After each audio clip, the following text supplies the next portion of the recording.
नमस्कार, Sai fashion world मध्ये तुमचे पुन्हा एकदा स्वागत आहे। आज आपण 42 इंच कटोरी ब्लाउजची भाई कटिंग अगदी सोप्या पद्धतीने कशी करायची हे बघणार आहोत।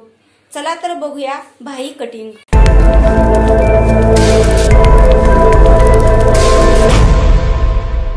आपण हा पेपर घेतलेला आहे।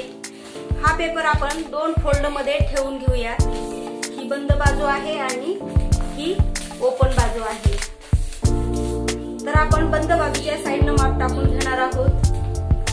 ब्लाउजच्या भाईचे माप आहेत, उंची आहे 10 इंच आणि घेर आहे 6.5 इंच। अशा पद्धतीने आपण याच्यावरती माप टाकून घेणार आहोत। तेच आपण भाईचं माप टाकत असताना चेस्टच्या मापावरून हे भाईचं माप आपण टाकून घेत असतो।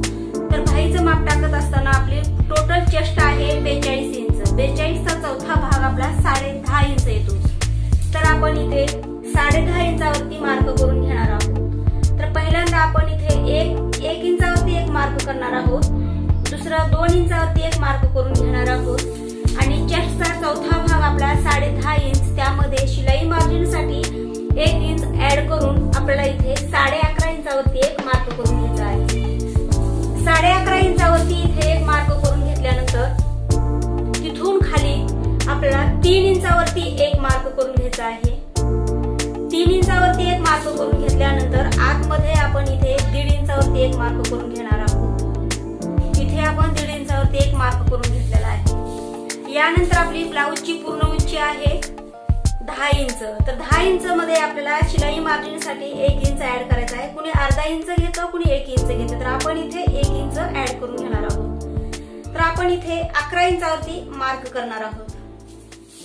11 इंचावरती इथे मार्क केल्यानंतर भाई घेरा आहे आपला 6.5 इंच। 6.5 मध्ये आपल्याला शिलाई मार्जिन साठी 2 इंच ऍड करायचा आहे। 6.5 मध्ये 2 इंच ऍड केल्यानंतर आपल्या इथे 8.5 इंचावरती मार्किंग येते। इथे आपण 8.5 इंचावरती एक मार्क केलं। 8.5 इंचावरती इथे मार्क केल्यानंतर आपण या भागाला मार्क केलेल्या मार्जिन करून घेऊया।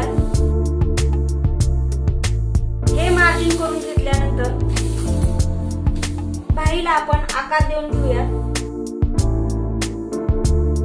पद्धतीने आपण ही भाई तयार करून घेतलेली आहे। त्यानंतर आपण हा भाईचा पूर्ण भाग कट करून घेऊया। अति सोप्या पद्धतीने फ्रेंड्स आपण हे माप टाकून घेतलेले आहेत। या अगोदर मेशिनचं कटोरी ब्लाउजची कटिंग याचा व्हिडिओ दिलेला आहे, तो तुम्ही बघू शकता। फ्रेंड्स आपली ही भाई कटिंग करून झालेली आहे। जर तुम्हाला हा व्हिडिओ आवडला असेल तर नक्की लाईक, शेअर आणि सबस्क्राईब करायला विसरू नका। धन्यवाद।